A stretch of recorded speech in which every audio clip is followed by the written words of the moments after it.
오늘은 한국의 한 드라마 속 대사가 촉발한 한중 갈등, 그리고 그 배경에 숨어있는 정치 경제적 의미를 심층적으로 다뤄보겠습니다. 최근 K 콘텐츠가 전 세계적으로 주목받고 있는 가운데 뜻하지 않은 곳에서 논란이 터져나왔습니다. 바로 전지현이 출연한 디즈니 플러스 오리지널 드라마에서 나온 한 마디 때문입니다. 사건의 발단부터 말씀드리겠습니다. 최근 디즈니 플러스에서 공개된 오리지널 드라마 북극성에서 배우 전지현이 맡은 유엔 대사 출신 대통령 후보 문주 캐릭터가 한 대사가 중국 네티즌들을 크게 자극했습니다. 그 대사는 바로 "중국은 왜 전쟁을 선호할까요? 핵폭탄이 접경지대에 떨어질 수도 있는데였습니다. 드라마 속 북한 핵위기 상황에서 나온 대사였는데 중국의 대북 정책을 비판적으로 언급한 것으로 해석됐습니다. 이 대사가 방영되자마자 중국 인터넷에서는 즉각적인 반발이 터져나왔습니다. 중국 네티즌들은 중국의 평화 이미지를 의도적으로 왜곡했다, 중국을 전쟁을 선호하는 국가로 모욕했다는 주장들을 쏟아냈습니다. 웨이보와 더우인 같은 중국 주요 소셜미디어에는 전지현과 한국 드라마에 대한 비난 댓글들이 수만 개씩 달렸습니다. 한국은 중국에게 경제적으로 의존하면서 왜 이런 모독을 하느냐, 전지현은 중국에서 돈 벌어놓고 배신했다 같은 과격한 표현들이 난무했습니다. 문제는 단순한 대사 하나에 그치지 않았습니다. 중국 네티즌들은 마치 돋보기로 들여다보듯 드라마 곳곳에서 문제를 찾아내며 공격했습니다. 첫째, 홍콩에서 촬영된 판자촌 장면을 극중에서 중국 도시 다롄으로 설정했다며 중국 도시를 의도적으로 추하고 낙후되게 표현했다고 비난했습니다. 실제로는 홍콩의 구도심 지역을 촬영한 것인데 이를 중국 본토 도시로 설정한 것에 대해 강하게 반발한 것입니다. 둘째, 극중 어떤 장면에서 별 5개 문양이 있는 카펫이 바닥에 깔려 있고 등장인물들이 그 위를 밟고 다니는 장면을 문제 삼았습니다. 이를 두고 중국 국기의 별 문양을 모욕하는 의도적 연출이라고 해석했습니다. 셋째, 드라마에서 악역 인물이 중국어로 대사를 하는 장면들을 지적하며 중국인을 부정적 캐릭터로만 그려서 이미지를 실추시켰다고 주장했습니다. 넷째, 심지어 전지현이 중국 고대 시인 이백의 시구를 읽는 장면에서도 발음이 부정확하다, 중국 문화를 우습게 여긴다는 비판이 나왔습니다. 이쯤 되면 드라마 속 모든 장면과 대사가 중국 비하 의도로 해석되는 분위기였습니다. 객관적으로 보면 지나친 확대 해석이라고 할 수 있지만 중국 네티즌들의 분노는 계속 커져만 갔습니다. 그런데 여기서 큰 아이러니가 드러났습니다. 중국에서는 디즈니 플러스가 공식적으로 서비스되지 않습니다. 중국 정부의 콘텐츠 규제 정책으로 인해 넷플릭스, 디즈니 플러스 같은 해외 OTT 서비스는 중국에서 정식 서비스를 할 수 없습니다. 그럼에도 불구하고 중국 네티즌들은 VPN이나 다른 우회 경로를 통해 이 드라마를 시청하고 오히려 이를 문제 삼아 공격하고 있는 상황입니다. 쉽게 말해 불법으로 시청해놓고 내용에 대해 항의하고 있는 것입니다.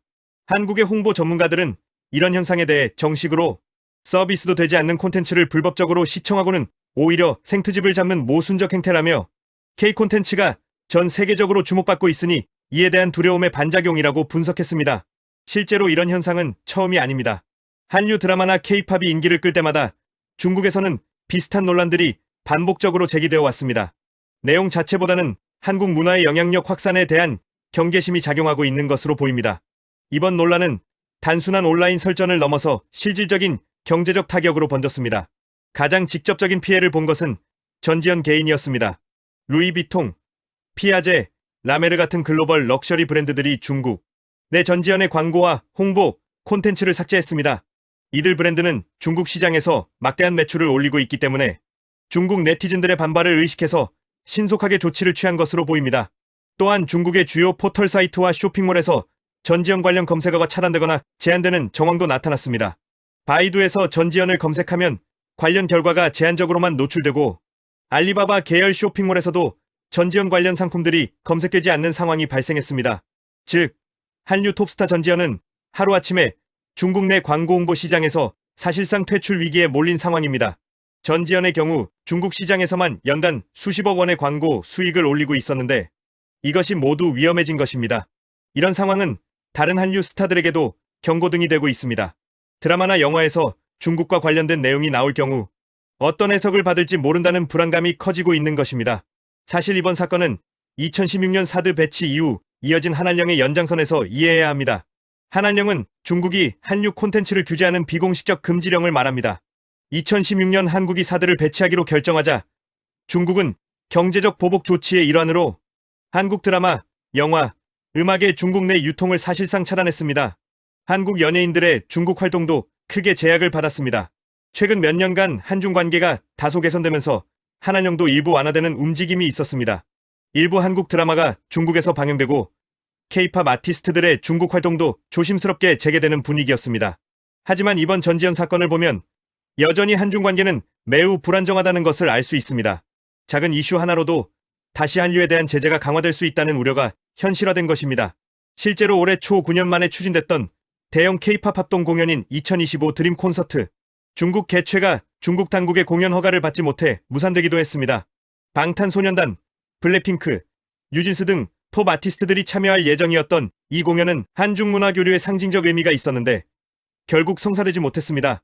이런 상황들을 보면 한중 관계가 정치적으로 경색될 때마다 한국 연예계가 언제든 직격탄을 맞을 수 있다는 현실이 다시 한번 확인됩니다. 그렇다면 이번 사건이 우리에게 주는 시사점은 무엇일까요? 첫째, 문화 전쟁의 심화입니다. 드라마 속 대사 한 줄로도 국가 이미지를 훼손했다고 주장하는 것은 문화 콘텐츠가 단순한 오락을 넘어 정치적 도구로 인식되고 있음을 보여줍니다. 문화와 정치가 분리되지 않는 현실에서 콘텐츠 제작자들은 더욱 신중한 접근이 필요해 보입니다. 둘째, 경제적 파급력의 확대입니다. 배우 한 명의 드라마, 대사 논란이 글로벌 브랜드들의 광고 계약, 해지로까지 이어진 것은 중국 시장의 막강한 영향력과 동시에 불확실성을 보여줍니다. 한류 스타들과 관련 기업들은 중국 진출 시 이런 리스크를 항상 고려해야 하는 상황입니다. 셋째, 표현의 자유와 자율성 문제입니다. 드라마 속 대사와 연출은 기본적으로 창작자의 자유 영역입니다. 하지만 특정 국가에서 이를 문제 삼아 경제적 제재를 가하면 결국 글로벌 콘텐츠 시장 전체가 위축될 수밖에 없습니다. 자율적 창작 환경을 어떻게 보호할 것인가 하는 문제가 제기됩니다. 넷째, 한류의 양면성입니다.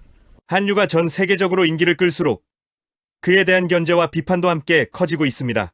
성공의 그림자로서 더 큰 책임과 부담을 져야 하는 상황이 된 것입니다. 다섯째, 디지털 시대 정보 전파의 특성입니다.